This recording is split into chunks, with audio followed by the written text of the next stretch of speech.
Nós, humanos, às vezes podemos nos achar demais, mas não somos nada. Sem a presença de Deus, valemos zero. Se algo bom acontece em nossas vidas, é tudo por causa da graça imerecida de Deus. Então, obrigado pela boa introdução. Quero, ao começar, mencionar algumas coisas que sabemos teoricamente muito bem. Na prática, parece que as esquecemos. Eu fiz na minha dissertação um estudo desde o dia de Pentecostes até hoje.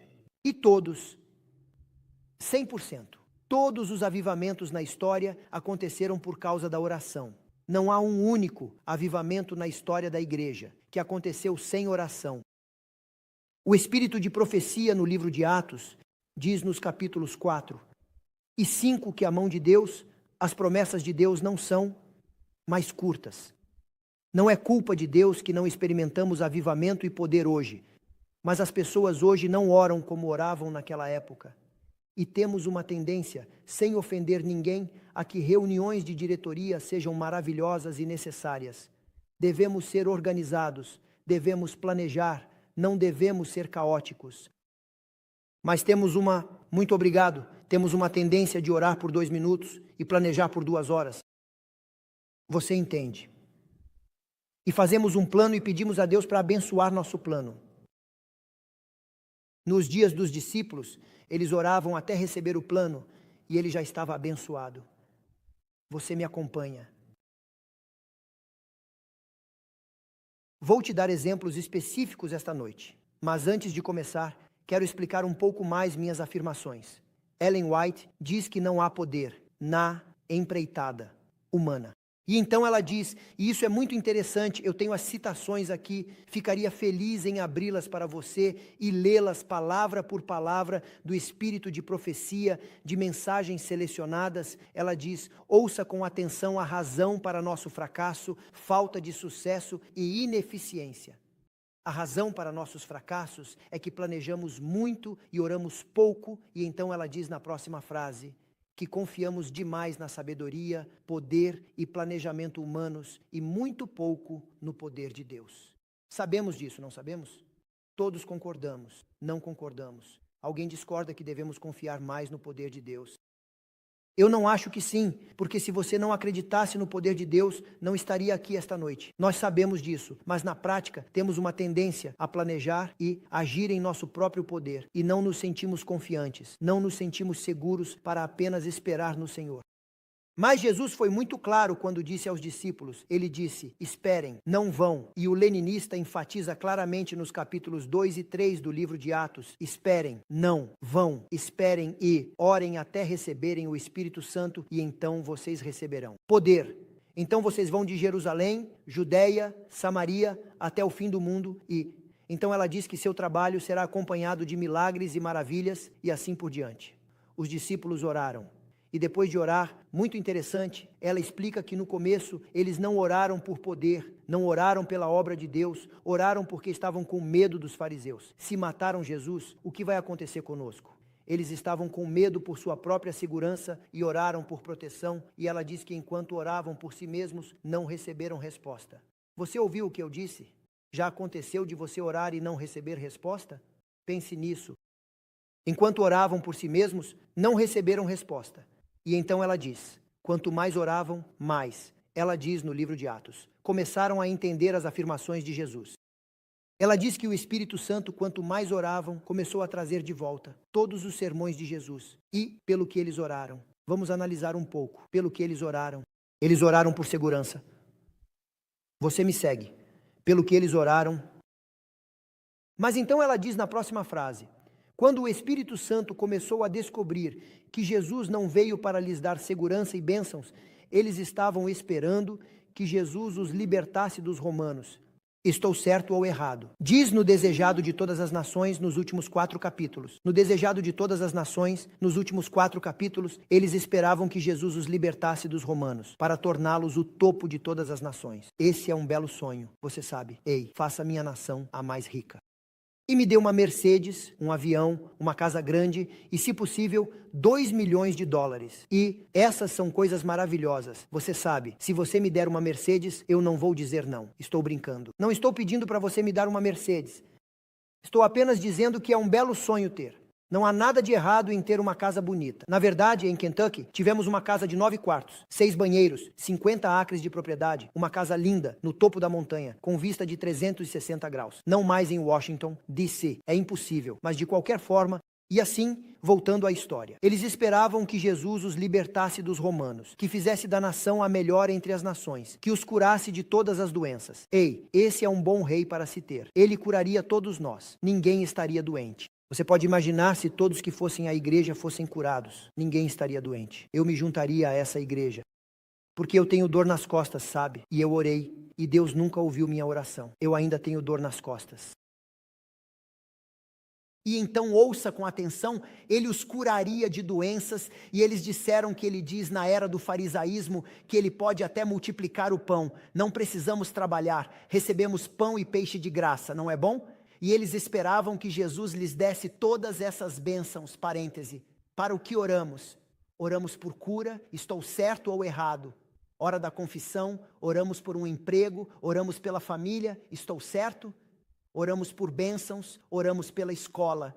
Eu te digo com certeza, por 6 meses, eu registrei todas as orações na minha antiga igreja, nunca as publiquei, as registrei, fiz uma porcentagem e depois as deletei, e 92% de todas as orações na igreja em 6 meses estavam focadas em si mesmas. Cura-me, abençoa-me, ajuda-me, emprego, família, empregos, escola, tudo sobre isso. E apenas 8% das orações eram para louvar a Deus, o trabalho de Deus, alguém mais. Era tudo sobre mim. Pense nisso. Não sabemos quando oramos. Você já monitorou sua oração para ver qual a porcentagem que você ora por si mesmo e quanto você ora por outra pessoa? E então eu volto à história. Ela diz que quando o Espírito Santo começou a lembrá-los dos sermões de Jesus, eles perceberam que Jesus não veio para lhes dar conforto aqui. Na verdade, Jesus disse: no mundo vocês terão aflições. Se você vem à igreja em busca de bênçãos, pare de vir.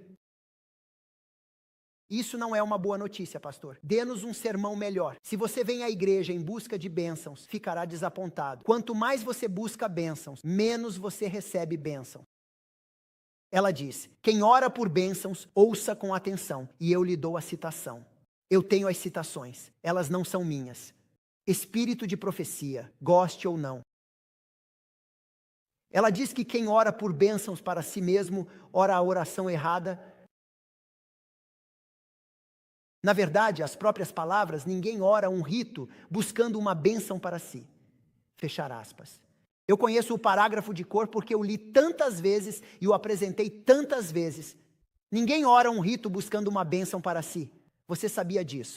Está no espírito de profecia. E ela diz: Deus nunca teve a intenção de que nos concentrássemos em nós mesmos. E então ela diz: é do caráter de Satanás focar em si mesmo. O céu é baseado no alto sacrifício. É do caráter de Satanás focar em si mesmo. Uau!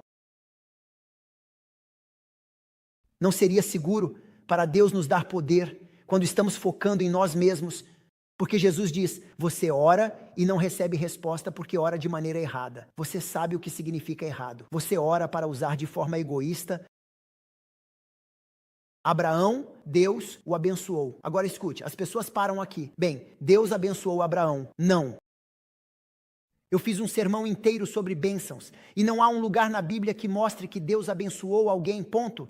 E ele diz nas próximas palavras, dentro do mesmo parágrafo, Deus abençoou Abraão para que ele pudesse ser uma bênção para todas as nações. Você se lembra dessa parte? Então, por que Deus o abençoou? Para que ele possa ser uma bênção para você. Deus pretende que você cuide dos outros. Amar a Deus com todo o seu coração, toda a sua mente, toda a sua força, toda a sua alma. Tudo o que você tem, tudo o que você é. E amar o seu próximo da mesma forma que você ama a si mesmo. Basicamente, se você orar 1 hora por você, precisa orar 1 hora pelo próximo. Não é algo, amar o seu próximo, e então na Bíblia diz que se você não ama o seu próximo, não pode dizer que ama. Você pode pensar que ama a Deus, mas na verdade é assim que você mede o quanto ama a Deus, com base em quanto ama o seu próximo. E Jesus diz que você deve amar seu inimigo. Bem, Jesus não disse que você deve concordar com seu inimigo, ou que deve permitir que seu inimigo faça o que é mal, mas você deve amá-lo, cuidar dele, orar por ele. Você me entende? Porque as pessoas pulam para extremos. Apenas deixe-os fazer o que quiserem, porque os amamos. Não os deixe fazer o que quiserem. Mas de qualquer forma, voltando à história, ninguém ora certo buscando uma bênção para si. Voltando aos discípulos, ela diz que o Espírito Santo começou a lembrá-los que Jesus não veio para lhes dar bênçãos temporárias. Na verdade, Jesus disse que vocês terão problemas, vocês terão provações. Se fizeram isso comigo, quanto mais fariam a vocês. E Jesus disse que é melhor você perder uma perna ou um olho do que perder a eternidade. Estou certo? Basicamente, Jesus disse: eu farei o que for necessário para te salvar, porque esta vida passa rápido. Ontem eu tinha 10 anos, e então um dia atrás eu tinha 40, e agora eu tenho 57. Vida, as moscas, ontem era o ano novo e agora é Natal, você sabe o que estou tentando dizer. A vida passa rápido, e Deus diz que não há benefício em buscar bênçãos para esta vida temporária que voa e perder a eternidade. As bênçãos que a mente humana não pode compreender. Ele não veio para morrer para te dar esta vida. Jesus diz: eu vim para dar-lhes a vida eterna. E então Jesus diz: eu farei o que for necessário para te acordar, porque eu te amo e quero que você esteja comigo no céu para sempre. Eu não quero que você se perca para sempre. Então você terá provações se me seguir. E assim, nessa situação, voltando à história, eles perceberam que, orando, o Espírito Santo diz no livro de Atos, nos capítulos 2, 3 e 4, que o Espírito Santo abriu a mente deles e eles oraram mais e mais. Começaram a entender que Jesus não veio para essas bênçãos temporárias, mas para bênçãos eternas. E então, ela diz que quando pararam de orar por si mesmos, Deus começou a responder suas orações. Você já viu aquele parágrafo. E então, ela diz que eles não oraram apenas por si mesmos, mas pela honra de Deus, pelo trabalho de Deus e pelas pessoas que não conheciam Jesus, para que aceitassem Jesus e fossem salvas. E ela diz que quando começaram a orar pelo trabalho de Deus, então receberam o Espírito Santo. Você já notou essa sequência? Quanto oramos, quantas respostas recebemos? Deixe-me explicar. É uma história simples. Na verdade, complicada. Eu estava orando, quando era jovem, há 200 anos, eu tinha um pequeno negócio de vidro. Eu tinha uma loja onde cortava janelas e as colocava por toda parte. E eu tinha algum dinheiro, um bom dinheiro para aquela época, durante o tempo de Ceausescu, quando o salário médio era de 1.600, 2.000, um bom salário de 2.500. Eu estava ganhando cerca de 5.000 por fim de semana. Isso era um bom dinheiro, eu diria. Porque não era apenas o salário que era bom, mas as pessoas vinham à minha loja porque fechavam uma varanda, fechavam uma casa, construíam uma nova casa no campo e queriam as janelas. E eu sabia como aproveitar os restos e usava cada pedaço de vidro e eu meio que ganhei muitas gorjetas, vamos colocar assim. E eu tinha um bom dinheiro para a minha época. Mas o presidente do país deu uma lei chamada Chintinal, que significava que você precisava produzir em um ano a média, produção média de 5 anos, você precisava produzir a quantidade de 5 anos em um ano, como o Egito, pedindo aos israelitas para produzir mais tijolos com menos palha, você se lembra. E assim, as pequenas pessoas que estavam sobre os trabalhadores queriam parecer bem diante do governo comunista. E eles começaram a nos espancar até a morte. Você precisa trabalhar mais duro. Você precisa trabalhar mais duro. Se você não parecer bem, eu não pareço bem. E se eu não parecer bem, eu perco meu emprego e você perde seu emprego. Eles começaram a nos espancar. E então eles vieram até mim e disseram: Goya, você não trabalha no sábado e no domingo? Eu disse sim, porque a Bíblia diz para dar a César o que é de César e dar a Deus o que é de Deus. Eu dou o sábado a Deus e o domingo a César. E eles disseram: não, você precisa trabalhar ambos, precisa produzir 5 anos em um. Eu disse que estava disposto a vir no domingo, mas não viria no sábado. Esse é o dia de Deus. E eu me lembro do cara, ele tinha cabelo muito cacheado, tinha um rosto que era de alguma forma, eu nunca vi nada parecido, afiado, a cabeça dele era pequena em cima e grande aqui assim, você sabe. E aquele cara de cabelo cacheado veio até mim e enquanto falava, ele estava cuspindo, como se você precisasse de um guarda-chuva para se proteger. Ele estava cuspindo e disse: eu vou fazer você trabalhar sábado e domingo, dia e noite, senão eu tenho o poder. Vou te colocar na prisão, você não é nada. E seu Deus não é nada. E então ele amaldiçoou Deus, levantou o punho para o céu e usou uma linguagem muito suja. E xingou Deus: vem aqui. E então ele usou algumas palavras: eu quero ver você. E ele disse: você vê, não há Deus. E eu balancei a cabeça e disse: estou feliz que meu Deus é tão paciente. Eu nunca seria. Se eu fosse ele, eu o mataria. Eu disse: estou feliz que meu Deus é tão paciente, porque se meu Deus viesse, seria Hiroshima para você. Você evaporaria. Ele disse: eu vou te evaporar. Ele disse, abre aspas, a faca e o pão, significando que ele pode me cortar da maneira que quiser. Eu faço o que eu quiser com você. Não há Deus para te proteger da minha mão. Eu quero ver aquele Deus que pode te proteger. E ele amaldiçoou Deus e me amaldiçoou. Você virá sábado e domingo e à noite, e você trabalhará. E ele começou a me ameaçar, então eu me afastei e disse: ei cara, você está me ameaçando, vamos lá. E ele estava vindo com raiva e vermelho. Eu disse: vamos lá cara, você vai ter um ataque cardíaco, apenas se acalme, eu não vou vir. O que você pode fazer? Nada. Eu vou te colocar na prisão. Eu disse: tudo bem, eu vou pregar o evangelho na prisão. Eles vão te matar. Eu disse: tudo bem. Eu vejo Jesus, você é louco. Eu disse: sim, é o que a Bíblia diz. A sabedoria de Deus é loucura para pessoas loucas. Eu disse: você é louco. Quando ensinaram medo na escola, eu perdi a aula e não tenho a sensação de medo. Eu não tenho medo de alturas. Eu não tenho medo de cobras. Eu não tenho medo de pessoas. Eu não tenho medo, ponto. E então eu não me importava com ele no exército. Eu não tinha medo deles. Eu não tinha. Eu não me importo, ponto. Eu disse: você me mata, eu não me importo se eu morrer, eu realmente não me importo. Então por que eu teria medo de você? Eu só tenho medo de Deus. Eu não tenho medo de pessoas. Ele ficou tão bravo. Todo mundo tem medo de mim. Eu sou o representante do Partido Comunista, ele disse. O representante do CC para todo o condado. Todo mundo tem medo de mim. Eu disse: eles não têm cérebro. Por que eu teria medo de você? Ele ficou tão bravo. Eu vou te ensinar uma lição. Ele ficou tão bravo e, resumindo, ele trouxe um vidro que estava danificado. Em um sábado, quando eu não estava no trabalho. O vidro estava danificado, a caixa de madeira estava danificada, podre, destruída. E na segunda-feira, quando fui trabalhar, ele disse que, porque você não veio no sábado, isso se danificou e agora você tem que pagar por isso. Naquela época, naquele país, se você tivesse tanto dinheiro faltando em seu negócio, você iria para a prisão. Então, ele propôs cerca de 7 anos de prisão para mim e depois ele propôs: você tem 2 opções, vai para a prisão ou trabalha aos sábados e eu perdoarei o que eu disse. Eu não me importo. Agora, ouça com atenção. O que você acha que faria? Você iria para a prisão. Você iria trabalhar no sábado. O que você faria? Eu te digo o que um bom adventista faria. Oraria. Ok. Pelo que um bom adventista oraria.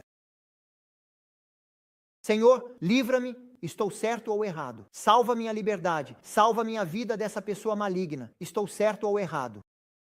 Foi assim que eu orei. Senhor, por favor. E eu estava estressado. Você já foi orar estressado e saiu da oração ainda estressado. Então, se a oração não te deixou mais leve, por que você ora?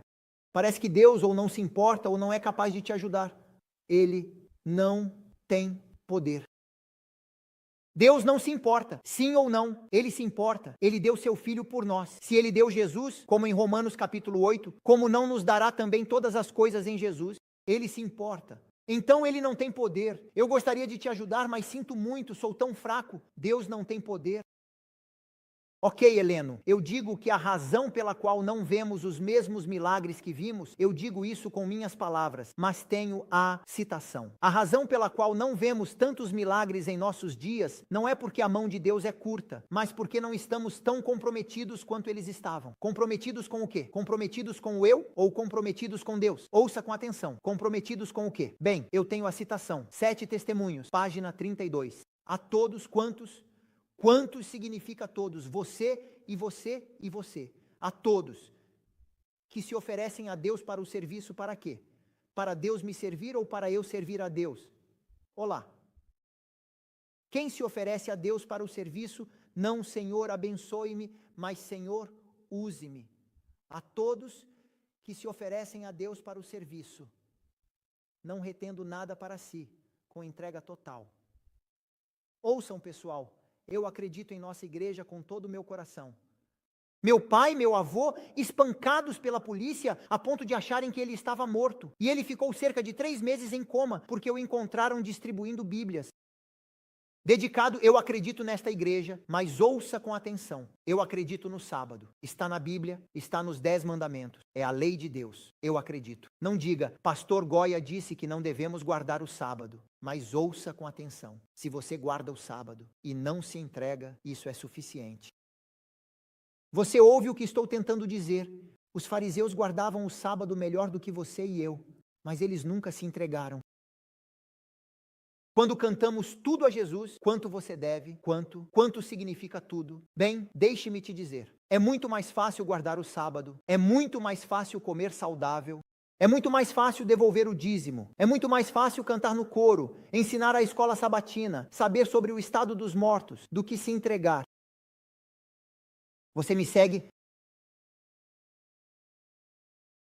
É por isso que Jesus disse ao rico, eu sou o governante, entregue-se. E assim, de volta à história, o parágrafo diz que para cada um, sem diferença de idade, educação ou nacionalidade, para todos que se comprometem com Deus para o serviço, não para si mesmos, sem reter nada, com entrega total. Agora ouça atentamente a próxima frase. Poder celestial, ilimitado. Você consegue entender as palavras poder celestial, ilimitado? Envolva sua mente em torno dessas 3 palavras. O poder celestial ilimitado é fornecido para resultados sem medida. Por que não temos poder celestial ilimitado? Porque não nos entregamos 100% para o serviço. Você ouviu o que eu disse? Na verdade, não são minhas palavras. É Testemunhos, volume 7, página 32. As páginas 30, 31 e 32 falam tudo sobre entrega e poder. A tristeza dos séculos, 6 capítulos sobre poder. Livro de Atos, 4 capítulos sobre poder. Cada parágrafo, a razão a igreja não tem poder é porque não se entrega. A razão a igreja não tem poder é porque eles não oram. A razão a igreja não tem poder é porque não tem o Espírito Santo.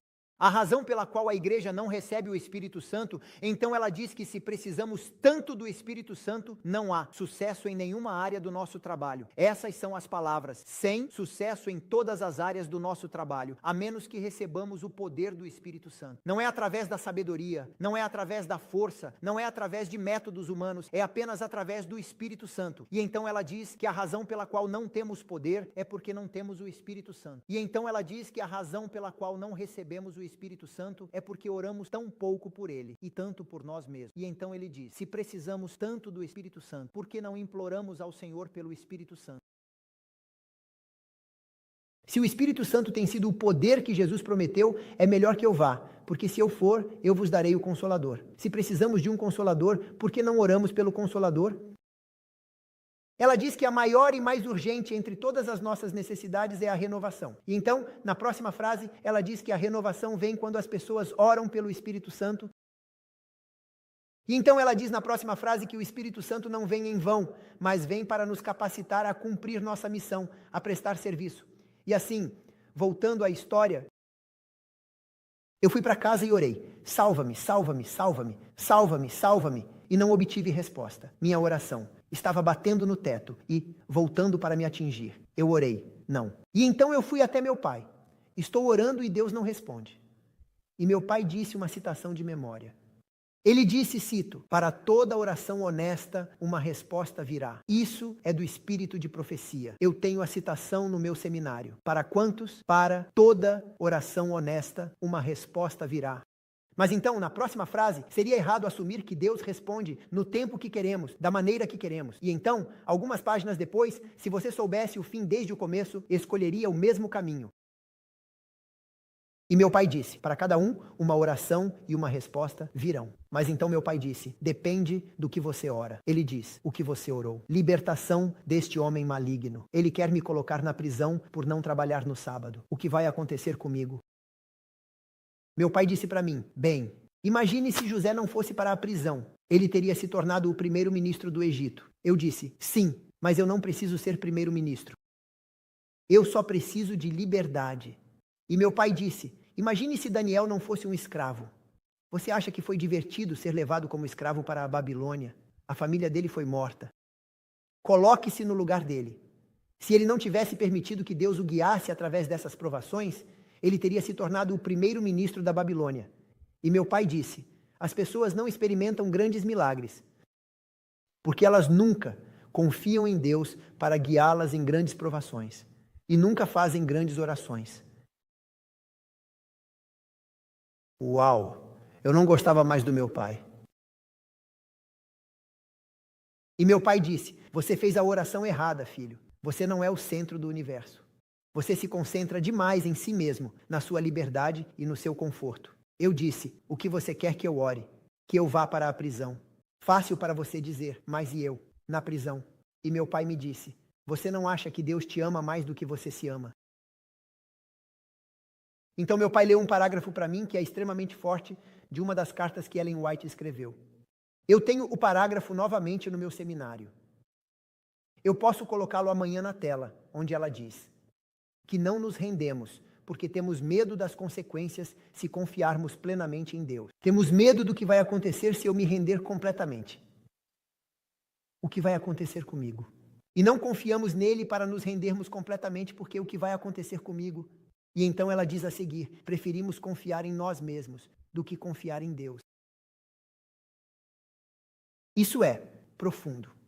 Meu pai disse a mim, você tem medo de se render, que Deus te destruiria ou te colocaria na prisão. Mas Deus quer o seu benefício. E você nunca realizará nada em sua vida antes de se render. Ela diz no final daquele parágrafo, não nos rendemos. Ela diz que antes de nos rendermos completamente, nunca teremos poder ou paz. Paz. Antes de nos rendermos completamente, nunca teremos poder ou paz. Por que as pessoas não têm paz? Isaías diz, você o mantém em perfeita paz. Aquele cujos olhos estão focados em você. Você me segue e meu pai disse a mim, filho, este é o jeito que você deve orar, Senhor. Honestamente, eu adoraria ser livre. Não quero ir para a prisão porque Deus conhece seu coração. Você não deve mentir, deve ser honesto, porque em Passos para Cristo. Diz que a oração é a abertura do coração a Deus como a um amigo. Então, apenas seja honesto. Diga, Senhor, eu odiaria ir para a prisão. No entanto, não a minha vontade, mas a sua. Nós dizemos isso, que tudo seja feito em nome de Jesus. Amém. Mas não queremos dizer isso. Tememos que ele possa fazer a sua vontade. E dizemos, Senhor, por favor, faça isso. Mas que tudo seja feito. Mas, por favor, faça isso. Você me entende? Dizemos isso como um slogan, como uma fórmula. Mas não queremos dizer isso. Na verdade, não queremos que Deus nos dê seu plano. Queremos que Deus abençoe nosso plano. Usamos a fé para convencer Deus a fazer o que pedimos. Se você crer, Deus vai responder da maneira que você pede. Não, a fé não é para torcer o braço de Deus para manipulá-lo a fazer a sua vontade. A fé é para torcer o seu braço para manipulá-lo a aceitar a vontade de Deus quando você não entende o que está acontecendo. Usamos o jejum como uma greve de fome para convencer Deus a ouvir nossas orações. Em vez de usar o jejum para limpar nossa mente e entender a voz de Deus, o jejum não é para que Deus ouça você. O jejum é para que você limpe sua mente e ouça a Ele. Você me segue? Nós tentamos demais controlar Deus e esquecemos que Ele é Deus. E assim meu pai disse a mim, Senhor, eu gostaria de ser livre, no entanto, que a sua vontade seja feita. Eu não sei desde o começo, mas vou dizer, eu diminuirei e você aumentará. Se for sua vontade que eu viva, deixe-me viver. E se for sua vontade que eu morra, deixe-me morrer. Eu não quero viver sem você. Se for sua vontade que eu seja livre, deixe-me ser livre. Se for sua vontade que eu vá para a prisão, deixe-me ir para a prisão. E então ele disse, filho, mas esta é agora a parte mais importante da oração. Eu disse, algo mais difícil. do que isso. Ele disse, sim, faça o que honrar e servir a você. Faça isso comigo. Se honra e serve a você que eu vá para a prisão, me coloque na prisão. Se honra e serve a você que eu fique livre, deixe-me ser livre, mas não me deixe viver para mim mesmo. O que quer que aconteça comigo, deixe-me usá-lo para glorificar o seu nome e mostrar às pessoas que há um Deus. E então meu pai disse a mim, essas pessoas não conhecem Deus, são comunistas. Deus não te colocou lá para ter um emprego, Deus não te colocou lá para ter uma escola, Deus não te colocou lá para ter uma casa, Deus te colocou lá porque você é responsável por essas pessoas. E então Heleno diz que ela diz, essas pessoas que eram nossos vizinhos, nossos colegas de trabalho, quando Jesus voltar, elas dirão a você, você se lembra do parágrafo que você sabia e não me contou? Você se lembra do parágrafo que você sabia e não me contou? Você é o vigia. E meu pai disse a mim, Deus te colocou lá não para você. Pare de se concentrar em você egoisticamente. Deus te colocou lá por causa dessas pessoas e diga, Senhor, faça comigo o que servir a você e ajude essas pessoas a saber que há um Deus e que elas têm uma chance de serem salvas. E então meu pai disse, Deus ama essas pessoas a ponto de ele ter morrido por elas. Ele não ama você mais do que ama elas. Foi uma oração difícil de fazer. Eu fui orar e estava mordendo meu lábio e dizendo, Senhor, eu realmente não quero ir para a prisão. Mas você sabe, eu te dou permissão para fazer o que for necessário para te servir.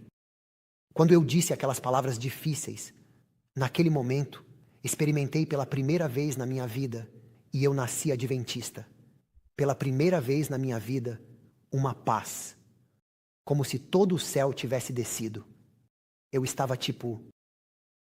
E instantaneamente, eu não me importei em ir para a prisão. É como se um peso pesado tivesse sido tirado dos meus ombros. E eu pensei, devo continuar orando. Eu senti vontade de cantar. Uma canção, aquela que confia no Senhor. Eu comecei a cantar. Dum. Eu comecei a cantar essa canção. E eu disse, Senhor, você sabe, faça o que quiser comigo. E quanto mais eu dizia, mais eu realmente queria dizer isso. E eu tive paz. E não sabia o que Deus faria, mas eu tinha paz. Eu disse, Senhor, se eu for para a prisão, deixe-me te servir na prisão. Se eu estiver livre, deixe-me te servir livre, mas faça o que fizer. Ajude aquelas pessoas comunistas a saber que há um Deus e que elas terão uma chance de salvação. Eu fui trabalhar, não estava lutando, e ele veio até mim. Você vai trabalhar, você vai vir. Eu disse, isso não vai acontecer. Eu vou te colocar na prisão. Eu não me importo, me coloque na prisão. Você vai quebrar o sábado na prisão. Eu não vou. Eles vão te matar. Estou bem com isso. Você é louco. Ninguém pode te salvar. Eu disse, meu Deus pode me salvar. Mas se ele não salvar, eu morro alegremente. Ele balançou a cabeça. Ele disse, vocês cristãos, vocês não entendem. E eu olhei para ele. Eu disse, não, você não entende. E então Deus me deu luz naquele segundo. Eu disse a ele, escute, você me colocou na prisão. Eu perco, você perde. Ele disse, não, como eu perco? Porque você não faz o Cincinnati, os 5 anos em 1. Porque você tem menos pessoas trabalhando. Você me deixa livre. Sábado eu não vou vir. Eu vou vir no domingo. Vou ficar 2, 3 horas a mais todos os dias. Eu vou trabalhar, vou orar para que meu Deus me dê a velocidade do Superman. Eu vou fazer 5 anos em 1. Ele disse, isso é impossível. Ninguém pode fazer isso. É política. Eu disse, apenas confie em mim. Meu Deus pode fazer isso. Ele deu a Daniel em 10 dias mais sabedoria do que todos os outros juntos. Ele pode me dar isso. Ele disse, você está louco? Não há Deus? Eu disse, não, você não o conhece. Mas há um Deus. E eu disse, deixe-me levar este vidro quebrado para o armazém, trazer boas caixas de vidro e começar a trabalhar. E você verá, me dê 1 mês de teste. 1 mês sem trabalhar no sábado, mas trabalhando mais todos os dias. E você verá quanto eu consigo em 1 mês. E então você verá se estou certo ou errado. Ele disse, fechado. E ele disse, você não pode levar o vidro para o armazém porque está podre, vai quebrar. E então você terá que pagar por isso. Eu disse, bem, deixe-me tentar. Eu paguei o motorista. O motorista veio com um caminhão que tinha um guindaste. Ele colocou o gancho e levantou o 1,5. 1,6 toneladas. Você sabe quanto é? 1,6 toneladas de vidro no ar. E o fundo da caixa quebrou. Um ponto qualquer de toneladas de vidro caiu. Sem esperança, prisão. Porque quando você perde tanto valor, ou você paga ou vai para a prisão. Naquele momento, sem eu nem mesmo orar por isso, eu não tive tempo. Foi uma fração de segundo, o vidro parou. No ar, não havia nada acima, não havia nada abaixo. Desafiando a gravidade, 26 chapas, 4 milímetros de espessura, 180 por 220 metros. Todos eles pararam. Na verdade, havia 2 caixas juntas, não uma. Havia 2 caixas que ele pegou com os cabos. Elas pararam. No ar. Mais de 100, provavelmente 150 ou mais pessoas, eu não sei, que estavam trabalhando lá em toda aquela cooperação. Todos os negócios, todos os caras consertando os sapatos, o cara consertando as roupas, toda a cooperação, todas as pessoas, todas as senhoras, todas as secretárias, todos eles saíram. E todos eles tinham a boca aberta, como se a terra tivesse parado. Pessoas andando nas ruas, as pessoas não tinham carros. Todos pararam. As pessoas se ajoelharam nas ruas. As pessoas começaram a levantar as mãos e disseram: há um cara no céu, em um país comunista, vendo as pessoas orando na rua. Isso não é comum. Imagine isso acontecendo na Coreia do Norte. Isso não acontece. O cara era amarelo. Ele disse: o que devemos fazer? E então, o motorista: senhor Goya, o que devemos fazer? Eu disse: não sei. E a caixa, o vidro estava parado no ar e as caixas estavam vazias. Então, começaram a se mover com o vento. Eu disse: abaixe. Eu subi em uma cadeira, segurando as caixas firmemente. Ele começou a abaixar até que o vidro voltasse para a caixa, e então abaixou tudo junto. E então o cara do Partido Comunista disse para mim: mova-se, vá para outra cidade, para outro trabalho, apenas se mova. Espere, você não precisa pagar, você não precisa ir para a prisão. Você não, sabe? Você pode guardar o sábado, você pode guardar todos os dias, apenas vá embora. Temos medo de você, nunca vamos te tocar, apenas vá. Embora e não ore contra nós. Não nos amaldiçoe, apenas ore por nós. Vá, você tem Deus com você. Temos medo de você, nunca vamos te tocar, apenas vá. Por que Deus não responderia a minha oração antes e responderia a minha oração depois? Por quê? Porque Deus... Pense em Ana, diz na Bíblia que por muitos anos ela não teve filhos. E diz no espírito de profecia que ela orou e orou e orou e orou e orou por filhos. E ela nunca teve filhos. E então, em certo ponto, ela diz que mudou de ideia e não orou mais por filhos para si mesma. E ela disse: Senhor, se você me der um filho, eu vou entregá-lo, dedicá-lo, dá-lo a você para o serviço. E quando ela orou isso, ela engravidou. Você notou isso na Bíblia, no espírito de profecia. Quando ela não orou para ter um filho para si mesma, mas que daria o filho ao Senhor, então ela recebeu uma resposta. Deus nunca nos chamou para ter uma vida confortável. Deus nos chamou para o serviço. Jesus veio para servir. E Ele quer que você sirva. Se você vai à igreja por uma bênção, eu vou à igreja por uma bênção. Você nunca receberá. Vá à igreja para ser uma bênção, porque é uma bênção maior. A bênção de dar é maior do que a de receber. É uma bênção maior abençoar do que ser abençoado. Você experimenta uma bênção quando se torna como Jesus, quando começa a abençoar as pessoas ao seu redor. Então você é abençoado. E quanto mais você abençoa, mais Deus o abençoará. Então você tem de onde abençoar. Você me entende? Não estou falando sobre habilitar pessoas preguiçosas. O membro adventista, meu vizinho vai me culpar, eu não tenho que trabalhar. Não estou falando sobre habilitar a preguiça. Estou falando sobre um cuidado profundo e profundo que anda de mãos dadas com o Espírito de Deus. Quando você fala com Deus pela manhã e diz: Senhor, me dê oportunidades hoje para servir. Ajude-me a não estar tão focado em mim que não ouça a voz do Espírito Santo. Abra meus olhos, aqui estou. Envie-me, Senhor. Use-me, Senhor. Exemplo, eu estava vindo da Califórnia. Eles me usaram. Falei às 9, falei às 11, falei às 2, falei às 4, falei às 6, falei na noite de sexta-feira. E então, às 7h30, tive uma reunião com os anciãos e diáconos. Falei 6 ou 7 vezes naquele sábado, não tinha mais forças, estava como um limão espremido, cansado. Quando cheguei do aeroporto, me levaram direto para a igreja para começar a falar. Quando terminei no sábado à noite, tive que correr para o aeroporto para devolver o carro alugado. E meu voo saiu às 11. Basicamente, depois de falar 1 milhão de vezes, peguei o avião e Voei da Califórnia para Atlanta 5 horas e meia. Esperei 2 horas no aeroporto e depois voei mais 1 hora ou algo assim para Baltimore. E então dirigi 1 hora até em casa. Eu estava morto de cansaço.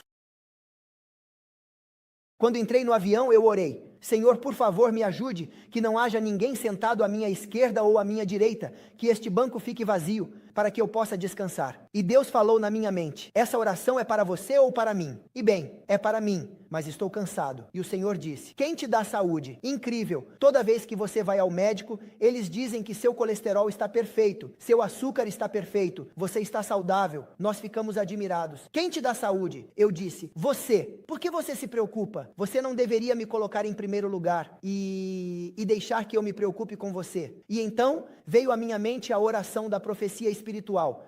Deus te chamou para servir. Coma. Enquanto você continuar servindo, não precisa se defender.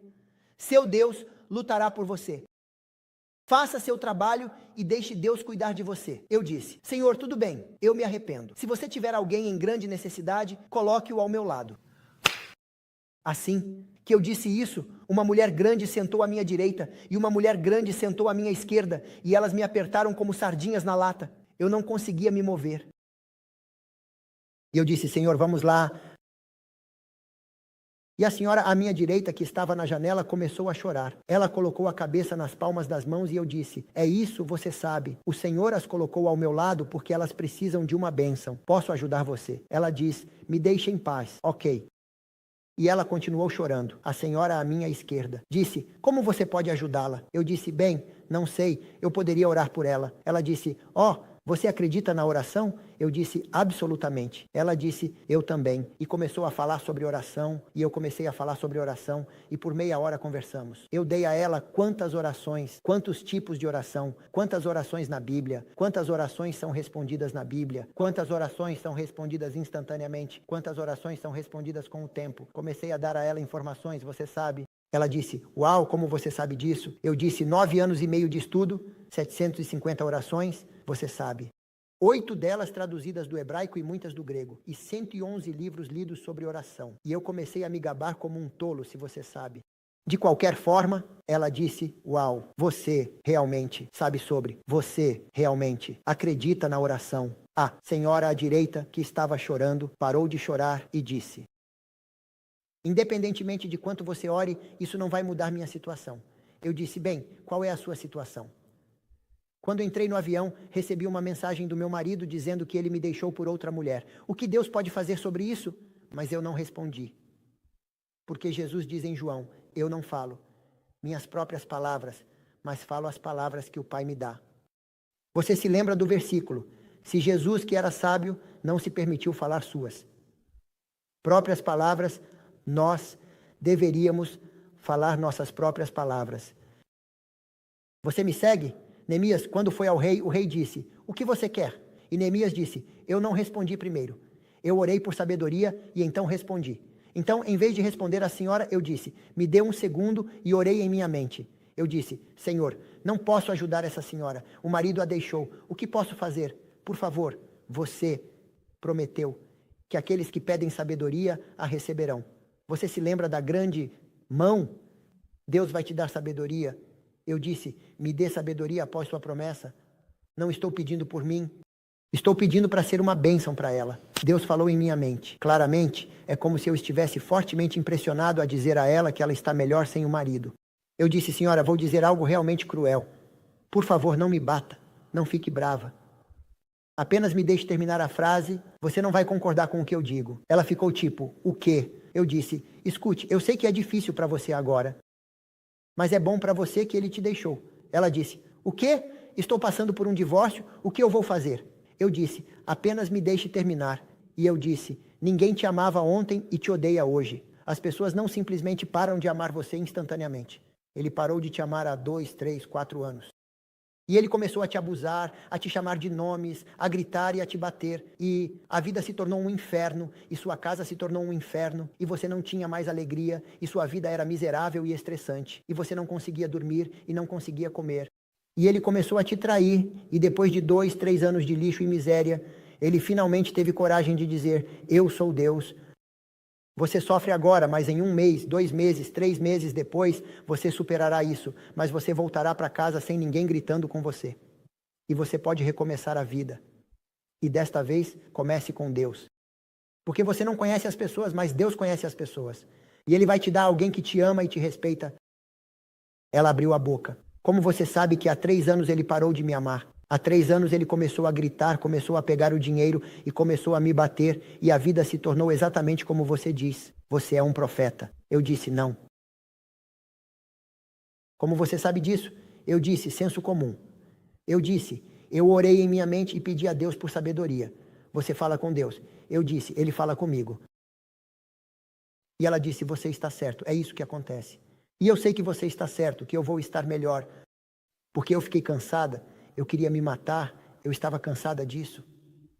E ela disse, mas agora, o que eu posso fazer para tirar minha mente disso? Eu disse, senhora, quando tenho uma música ruim na minha mente, mesmo que eu tente me livrar da música, minha mente continua cantando a mesma música, até eu começar a cantar uma música melhor. Você não pode se livrar dessa miséria, a menos que se concentre em algo melhor. Eu peguei meu livro da minha pasta. Eu disse, leia este livro. Se você não gostar, devolva. Se você gostar, fique com ele. Se eu não gostar, eu acabei de te dizer, devolva para mim. Leia um capítulo. Vai levar alguns minutos. Ok, isso vai me ajudar. Apenas leia. Ela leu 1 capítulo, 2 capítulos, 3 capítulos. Quando chegamos a Atlanta, ela estava me abraçando, rindo, chorando, me abraçando, rindo, chorando, me beijando. Eu disse, chega, apenas continue lendo. Quando chegamos a Atlanta, ela disse, posso ficar com ele? Eu disse, você gostou? Sim. Fique com ele, eu vou dar para minha filha, eu vou dar para meus vizinhos. Agora percebo que devo viver para Deus, que não devo fixar meus olhos nos meus problemas e no meu marido, que devo entregar minha vida a Deus, e então Deus responde orações, e eu poderia ter paz e alegria, e obrigada, obrigada. Ela estava falando sem parar, e então ela me enviou um e-mail 1 mês depois. Comecei a ir à igreja, comecei a orar, comecei a estudar, minha vida mudou. Obrigada por aquele livro, Deus te colocou ao meu lado. Todas as coisas funcionam. E se eu os visse vindo ao meu lado e eu me mudasse para um banco atrás para ficar confortável? Você me acompanha. Eu não teria experimentado aquele milagre. Teria. Porque nós, nossa sociedade, somos tão egocêntricos que ninguém se importa com os outros. Se me faz sentir bem, não me importo com meu cônjuge. Você me acompanha. Se me faz sentir bem, não me importo com meu vizinho. Não estou falando sobre permitir o mal. Não confunda isso. Estou falando sobre andar com Cristo e ter a sabedoria que o Espírito Santo te dá a cada momento, dependendo de Cristo. Enoque andou com Deus. Enoque andou com Deus. Abraão andou com Deus. José, Daniel, você nomeia, todos eles andaram com Deus. Porque nós não? Deus nunca mudou. Elenoite explica, você sabe o que é estar com Deus. E então, ela diz que ele estava continuamente vivendo na consciência da presença de Deus, dependendo de Deus em cada momento. Não deveríamos estar cientes de sua presença e depender dele? Não falar antes de conversar com ele? Não agir antes de falar com ele? Como nossas vidas mudariam? Como nossas famílias, como nossas igrejas mudariam se os cristãos adventistas andassem com Cristo? Você me acompanha? A propósito, esta é a introdução que eu queria dar a um sermão sobre crescimento através da oração. E quero contar uma história antes de começar, e eu termino a história e nunca começo o sermão. Na verdade, quero te contar como uma igreja pode crescer de nada para gigantesca. Em pouco tempo, minha antiga igreja tinha 90 pessoas frequentando, 100. Crescimento por 72 anos, de acordo com os registros da conferência. Igreja dividida em 3 grupos lutando entre si. 11 pessoas fazendo todos os trabalhos. Um grupo muito liberal, um grupo muito conservador, um grupo que não acredita no Espírito Santo. Eu poderia te dar bastante informação. Depois de um tempo, não havia mais divisão. As pessoas estavam orando juntas todas as manhãs. 265 pessoas trabalhando. Uma média de 270 estudos bíblicos dados por ano. Você já ouviu falar de uma igreja que dá 270 estudos bíblicos a cada ano? Você já ouviu isso antes. Uma média de 50 batismos por ano. 50. A igreja passou de 90 para isso, para aquilo. 4, 5 anos depois, tínhamos 340 membros frequentando. A retenção na divisão norte-americana é de cerca de 47%. De cada 100, 53% deixam a igreja e 47% permanecem. Nossa retenção foi de 98%. Batizamos, por exemplo, em um ano, 51. Um saiu, 50 permaneceram. Todos trabalhando, sem pessoas preguiçosas. A igreja foi totalmente transformada. Nossos programas de seminários de sermão foram ouvidos de cerca de 80 países. Tivemos uma média de 400 mil downloads por mês, a cada mês durante 5 anos. 400 mil downloads por mês em todo o mundo. Você consegue entender isso?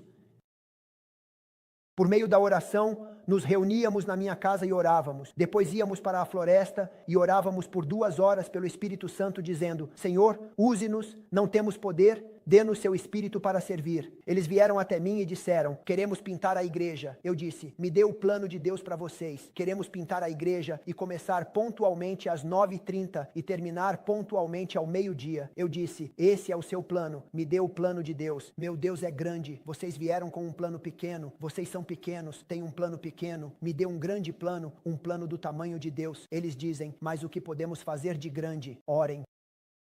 Longa história. Não vou contar porque não temos mais tempo. Eles foram para a floresta. Voltaram. Queremos pintar a igreja. Eu digo: voltem para a floresta. Não voltem antes de terem um grande plano. Algo louco. A menos que seja algo louco como construir uma arca, salvar o mundo. Algo grande. Salvar Israel do Egito sem um exército. Gideão, vá contra uma grande multidão com 300 pessoas e 100 armas.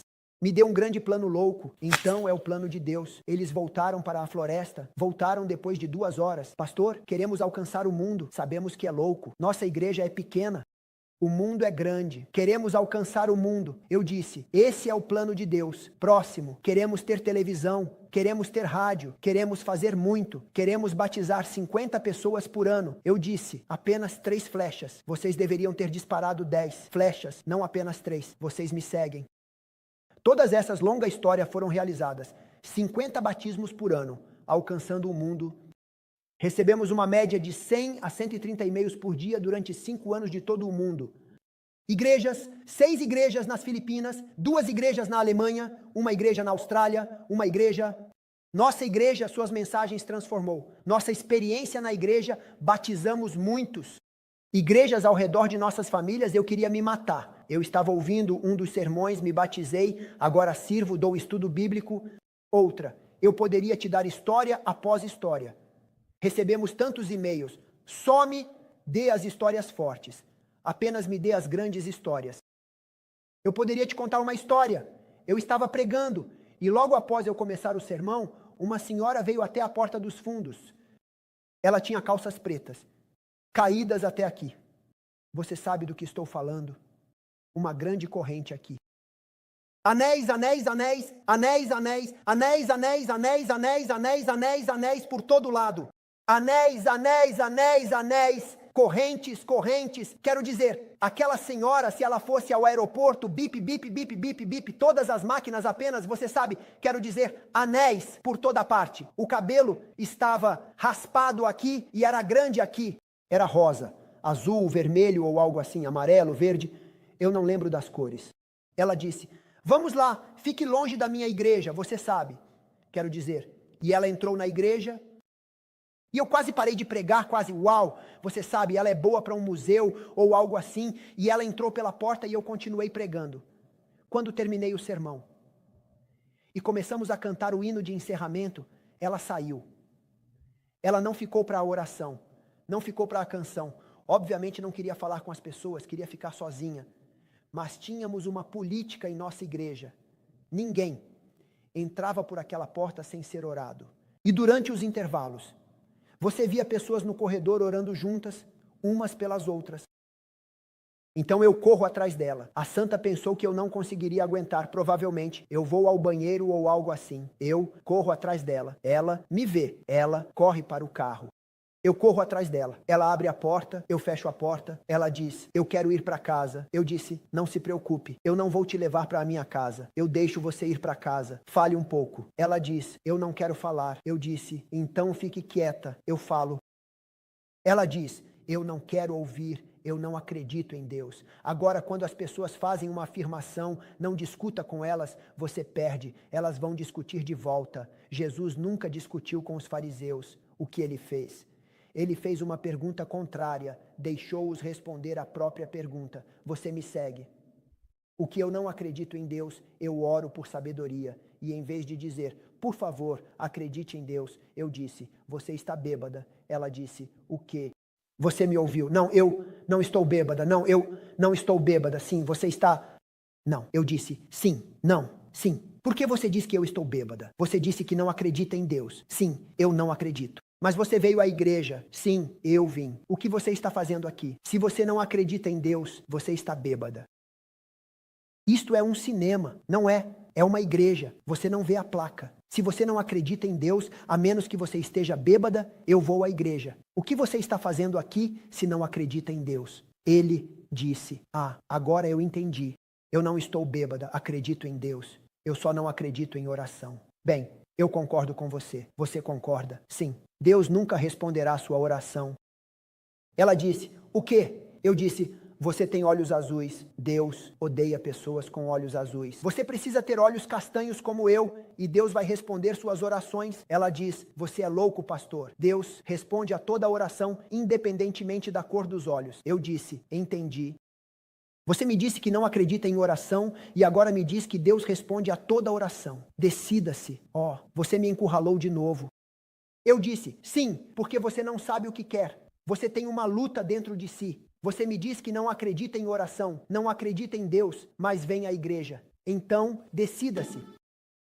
As pessoas nunca te contam seus problemas. Elas apenas ficam por aí. Elas apenas ficam por aí, porque não querem ser arruinadas. Elas foram feridas. Então, ela ficou por aí. E quando eu disse, decida-se, ela disse, bem, para ser honesta, eu acredito em Deus. Eu acredito na oração. Mas não funciona para mim. Eu estive nas drogas por 16 anos e orei por libertação. Eu disse, Senhor, ajude-me, salve-me, ajude-me, ajude-me, cure-me, ajude-me. Nunca aconteceu. Eu disse, Senhora, você orou a oração errada. Eu disse, o que você quer dizer? Eu disse, por que você se concentraria em si mesma e nas drogas? Você mantém seus olhos em si mesma. Você mantém seus olhos nas drogas. Senhor, eu sou um dependente químico. Salve-me das drogas. Seus olhos estão após você. Depois que você confessar, a Bíblia não me diz que você deve se fixar em seu problema. Depois que você confessar, você esquece o que ficou para trás e corre em direção ao objetivo à frente. E eu disse a ela, há um livro inspirado que diz que Deus não precisa de nós. Ele pode fazer o trabalho através de anjos ou através de milagres. Ele pode usar anjos, pode usar pedras, pode usar um jumento. Deus não precisa de você e de mim. Mas ela diz, Deus nos usa porque quanto mais servimos aos outros, mais crescemos nós mesmos. E então, ela diz na próxima frase, quando servimos aos outros, nos tornamos cada vez mais como Jesus, que veio para servir, até que copiamos seu caráter e o serviço muda os servos. Não é lindo? Eu disse, Senhora, você se concentra demais em si mesma. Eu quero que você, quando orar, diga, Senhor, eu sou um dependente químico, perdoe-me. E eu te dou permissão para fazer comigo o que você quiser, para me perdoar e me mudar. Mas enquanto isso, não vou me concentrar em mim. Vou sair e salvar alguém, uma alma preciosa, porque você os ama também, não apenas a mim. Vou deixar você me mudar, enquanto eu mudo aquela pessoa. Como eu deveria salvar alguém, dar um estudo bíblico? Eu não sei como ensinar. Eu não quero que você ensine. Se você os ensinar, você os tornará iguais a você. Este é o estudo, apenas entregue a eles. E eu ensinei a ela como fazer isso. E se eu der um estudo bíblico, vou sair das drogas. Eu disse, sim. E se eu não sair, eu disse, bem, então não ensine mais estudos bíblicos. Se eu não mudar, nunca mais voltarei à igreja. Eu disse, combinado. Se você não mudar, eu não quero você na igreja. Ela disse, ok. Ela pegou o estudo bíblico, ela pegou o endereço, ela saiu 10 a 15 minutos depois, ela me ligou. Eu te odeio, eu odeio sua igreja, eu odeio seu Deus, nunca mais voltarei. E me conte o que aconteceu. Não fique emocional. Ela disse, bem, é um prédio de apartamentos, tem um interfone. Você tem que tocar a campainha para que alguém abra a porta. Ninguém abriu a porta. Deus não me considera digno de dar um estudo bíblico. Eu não voltarei à igreja. Eu disse, senhora, você orou para que Deus abrisse a porta. Não, eu não pensei nisso. Então, apenas ore, ok. Ela me ligou 15 segundos depois. Eu estava comendo uma maçã. Era sábado ao meio-dia. Eu dei uma mordida. Antes que eu tivesse tempo de mastigar a mordida, ela me ligou de volta. 15 segundos. Ela diz, eu orei e Deus não respondeu. Eu disse oração pequena, resposta pequena. Você precisa orar uma grande oração para uma grande resposta. Ela diz, o que você quer dizer? Eu disse, quanto tempo você orou? Bem, eu não sei. 10 segundos. Eu disse, não há oração no meu livro. Isso é poesia. Amém. Helena Ives tem uma citação. Ela diz, quando o coração não sente necessidade e a mente não pensa nisso, Deus desvia o olhar. Ele não responde a essas orações. Olá, ela disse. Bem, quanto tempo você quer que eu ore? 10 minutos. Como uma virtude, 10 minutos. Eu disse, muito simples, até a porta abrir.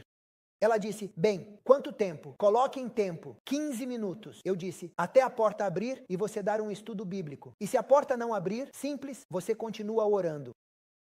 Quanto tempo? Eu disse, senhora, você não sabe inglês. Até a porta abrir. E se a porta não abrir, você continua orando, você fica no carro esta noite, fica amanhã, não vai trabalhar, não come, não dorme, você se aposenta, morre no carro. Então você diz, Senhor, me mate, eu não vou me mover como Elias, eu não vou me mover daqui antes que a chuva venha. Me mate se você quiser me matar, mas aqui estou. Ela diz, você quer que eu leve a oração tão a sério? Sim. Não devemos levar a oração a sério? Eu disse. Senhora, estou me perguntando agora, estou tendo uma segunda opinião. Você sabe como você orou antes? Porque você me disse que devo levar a oração tão a sério. Entre no carro e ore até a porta abrir. Eu disse, este é meu pacto com você. Enquanto você orar, eu oro. Eu não vou para casa, eu não vou dormir, eu não vou comer. Eu vou orar no meu escritório. Se você orar 2 dias, eu oro 2 dias. E você me liga quando a porta abrir. E é assim que você ora. Se você realmente quer uma resposta, é assim que você ora, como Jacó. Amém. Você quer uma resposta, é assim que você ora. Você diz, uau, esse é um tipo diferente de religião. Eu nunca ouvi falar disso. Porque a religião não tem poder. Essa é a resposta. Ela entrou no carro, eu entrei no meu escritório. Começamos a orar por volta das 12h30. Ela me ligou às 17h15. Eu orei por quase 5 horas. 4 horas e 45 minutos. Eu estava com fome. Ela diz, pastor, chorando, pastor, você não vai acreditar no que aconteceu. Eu disse, senhora, não me dê introduções, estou com fome. Apenas me diga o que aconteceu. Ela diz, pastor, eu disse, apenas vá direto ao assunto, porque as pessoas lhe dão flores e falam muito e não dizem nada. Apenas vá direto ao ponto. O que aconteceu? Ela diz, eu orei por cerca de 10 minutos, a oração mais bonita que minha mãe me ensinou. Eu oro por 10 minutos, poesia, lá, amém. A oração mais bonita que minha mãe me ensinou, e eu não obtive resposta, e eu fiquei frustrado, e eu abri os olhos e disse, Senhor, eu sei que sou um pecador, eu sei que não mereço, mas, por favor, deixe-me fazer um estudo bíblico, porque o pastor disse que se eu parar de me concentrar em mim mesmo, e me concentrar em você, e me concentrar nos outros, você vai me mudar. Mas eu continuar olhando para você, não para mim mesmo, não para meus problemas, mas eu servir aos outros. Você me fará crescer. Por favor, deixe-me servir. Por favor, deixe-me ser como você. Por favor, deixe-me fazer um estudo bíblico. Se você me matar, não vou me mover daqui, ela disse. Quando eu orei dessa forma e abri meu coração e minha frustração, ela disse que a porta se abriu e o grande homem afro-americano, alto, de jaqueta de couro e cabelo em rabo de cavalo, com uma cabeça de esqueleto nas costas, foi até o container de lixo para pegar seu lixo. E ela disse que eu parei de orar e corri. Eu disse, você pode, por favor, me deixar ir ao apartamento 14 para dar a eles um estudo bíblico? Ele disse, por que você não toca a campainha? Eu fiz, mas ninguém estava em casa, então não vou deixar você entrar. Por favor, deixe-me. Eu só coloquei o estudo bíblico debaixo da porta. Ele disse, não, senhora, não vou deixar você entrar. E a propósito, estou estou bravo com você, senhora. Ela disse, bravo comigo? Você nem me conhece. Eu pedi um estudo bíblico. Quando os convites chegaram pelo correio, eu pedi especificamente um estudo bíblico e ninguém veio. Estou bravo com vocês, pessoas da igreja. Vocês prometem e não cumprem. Ela diz, estou aqui. Posso te dar o estudo bíblico. Não me importo para quem dou um estudo bíblico, contanto que eu dê um estudo bíblico. Ele diz, entre. Não. O pastor me disse da primeira vez para não entrar, para te dar o estudo bíblico e sair. Na segunda vez, para te dar o estudo bíblico e eu oro por você e saio. Na terceira vez, eu te dou o estudo bíblico e entro. Mas é a primeira vez que não devo entrar. Ela conhecia a lição e então ele diz, entre. Eu nunca tive a Bíblia na minha vida. Não sei como estudar a Bíblia. Você oferece o estudo bíblico. Agora entre e me ensine um estudo bíblico. Ela diz, pastor, eu entrei. Entramos no apartamento dele. Ele disse, sente-se. Eu me sentei. Sabe o que ele fez? Ele se levantou e saiu. E eu estava sozinho no apartamento dele. Depois de 10 minutos eu estava pronto para sair. Ele voltou com mais 11 caras. Todos caras grandes, jaqueta de couro, rabo de cavalo, gangue de motociclistas. E ela diz, eu estava com medo pela minha própria segurança. E eu disse, me proteja desses caras. E você sabe o que eles fizeram. Eu disse, me diga o que eles fizeram. Estou com fome. Ela disse, pastor, ele disse a eles, pessoal, sentem-se. Na semana passada conversamos. Estamos juntos há 40 anos. Estivemos nas drogas a vida toda. As drogas vão nos matar. E na primeira vez, depois que conversamos pela primeira vez na minha vida, eu orei e disse, se há um Deus no céu e você pode me ouvir, por favor, mande um anjo para nos ajudar a nos livrar das drogas. E Deus enviou um anjo. Ela está aqui, ouçam-na. Ela vai ensinar vocês a se livrarem das drogas. E ela disse, pastor, eu comecei a chorar. E eu disse a ele, eu não sou um anjo, eu também estou nas drogas. Estou nas drogas há 16 anos.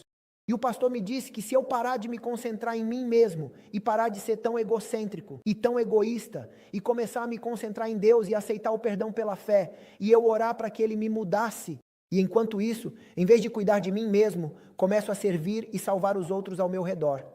Quanto mais eu trabalho para eles, mais Deus vai trabalhar comigo. Então ela disse, eu acho que se vocês querem se livrar das drogas, pessoal, precisam começar a dar estudos bíblicos.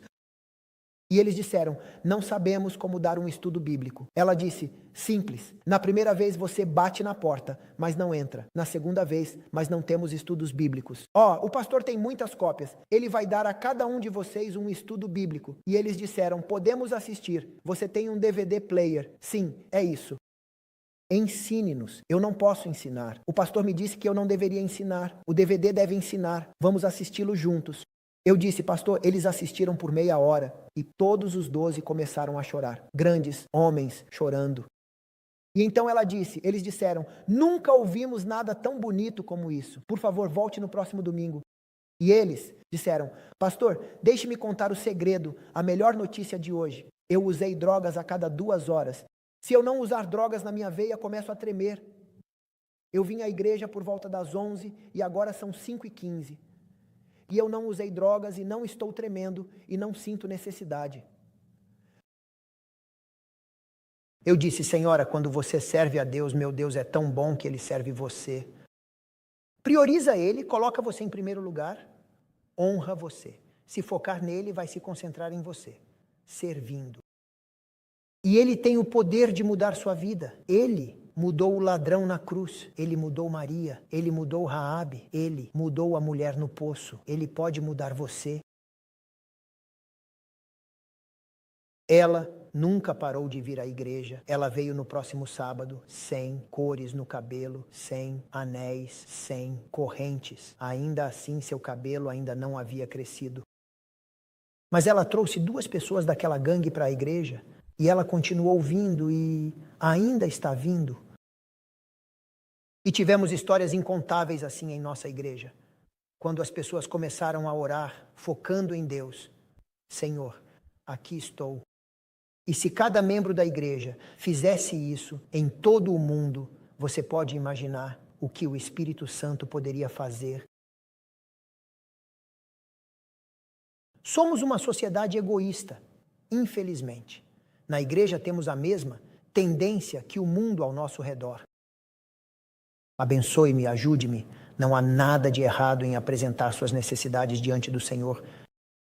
Jesus nos disse, a Bíblia nos diz para lançar todas as nossas necessidades sobre Ele. O problema é uma questão de prioridades. Devemos colocar Deus em primeiro lugar, não a nós mesmos, não nossas necessidades. Deus, sua honra, seu trabalho, sua vontade, primeiro, e depois nos apresentarmos em nossas necessidades e então dizer, Senhor, estas são minhas necessidades, no entanto, faça o que honraria você e serviria você comigo, o que quer que o sirva. Se eu viver para mim, viver é Cristo. Paulo diz basicamente que vou viver para você. Se eu morrer, é lucro, Paulo diz, porque você sabe que será um segundo até o dia da ressurreição e eu verei Jesus, então só não me importo com minha vida, eu diminuirei, diz João. Paulo diz que para mim viver é Cristo, morrer é lucro. Ele diz que morro diariamente e então ele diz em Gálatas que fui crucificado, já não vivo eu, Cristo vive em mim. E se cada membro da igreja se entregasse completamente e deixasse Deus viver sua vida diariamente, você pode imaginar. O que Deus pode fazer? Não vimos nada. Helena diz que a última geração, antes da vinda de Jesus, vai se entregar completamente, orar pelo Espírito Santo e quando se entregarem, o Espírito Santo será derramado sobre a igreja e eles experimentarão um avivamento. E então ela diz que seu trabalho será acompanhado de maravilhas, sinais e milagres. Os doentes serão curados, milhares serão batizados. Você pode imaginar aquele dia? Esse dia está chegando em breve. Jesus está voltando. Olhe ao redor, um mundo louco ao nosso redor. Satanás está dominando o mundo. Olhe ao redor. As pessoas se odeiam. Jesus está voltando em breve. O avivamento virá. A questão não é se o avivamento virá. A questão é, você e eu faremos parte disso. Essa é a questão. Você me segue. E a oração não custa um centavo. Se a oração, há um cara que era um ministro presbiteriano e ele escreveu uma carta para James White e eles estavam se comunicando porque estavam em estados diferentes, através de cartas, longas cartas. Se você as ler, cartas lindas. E James White escreveu para ele, é oração e entrega. Isso mudará sua vida e as pessoas ao seu redor, sua família, sua igreja. Desde que você falou comigo, comecei a orar da maneira que você diz. Minha vida é diferente, minha família é diferente. E então ele diz, o pastor presbiteriano para James White, se a oração é a chave, se o poder de Deus é tudo o que temos, por que oramos tão pouco? Se não dependemos de nós mesmos e dependemos de Deus, por que oramos tão pouco? Se você realmente quer poder, por que não ora mais? Eu te digo por quê. Eu sei por quê. Temos medo da entrega total. Então oramos com medida, nos entregamos com medida. Queremos manter algum controle. E a carta diz, antes de você se entregar, nunca teremos vitória, poder ou paz. A razão pela qual a canção diz, tudo a Jesus, eu me entrego tudo a Ele. Deus não precisa da sua casa, Deus não precisa do seu dinheiro, Deus possui o gado em 1000 montanhas, Deus não precisa do seu carro, a propósito, ele voa. Deus não precisa das suas coisas, Deus precisa do seu coração inteiro. Isso significa que se Deus disser hoje, mova-se como Abraão, você se move. Se Deus disser amanhã, sacrifique seu filho. Se Deus dissesse que sua sogra seria fácil, mas ele disse seu filho, você sabe, você sacrifica seu filho. Se Deus disser, compre uma casa. Se Deus quer que você fale com alguém, você fala com aquela pessoa. Basicamente você anda no Espírito e está continuamente conectado. Faz o que ele diz e confia plenamente nele. Você me acompanha. LNGI diz que Deus quer falar conosco como falou com as pessoas nos tempos antigos. Mas nós nunca ouvimos. O espírito de profecia diz que nesta era, quando toda voz está silenciada, a quietude de nossa alma torna possível ouvir a voz de Deus. Ele diz, aquietai-vos e sabei. Você se lembra da citação? Jesus diz, minhas ovelhas conhecem a minha voz. Apocalipse diz, aquele que tem ouvidos para ouvir, ouça o que o Espírito Santo diz. Isaías diz, você ouvirá uma voz atrás de você dizendo, este é o caminho e assim por diante. Eu tenho 3 sermões inteiros sobre ouvir a voz de Deus. As pessoas sempre ficam presas, nunca ouvem. Você me acompanha e esse é um assunto totalmente diferente que não vamos abordar esta noite. Precisamos terminar com oração. Não se preocupe em ouvir a voz de Deus. Não se preocupe com milagres, não se preocupe com grandes coisas. O que você precisa se preocupar é em começar a orar mais. Se você ora por 5 minutos, não ore por 4 horas. É como alguém que nunca nadou mais de 10 metros e agora quer nadar 10 milhas. Você vai se afogar. Você nunca levantou pesos e agora quer levantar 200 libras. Isso vai te matar. Se você começar orando por 5 minutos, mas depois de um mês aumentar para 10 minutos, e depois de um mês você aprende a orar, desenvolve paixão. Ellen White diz, quanto mais você ora, mais você entende a oração e ama a oração.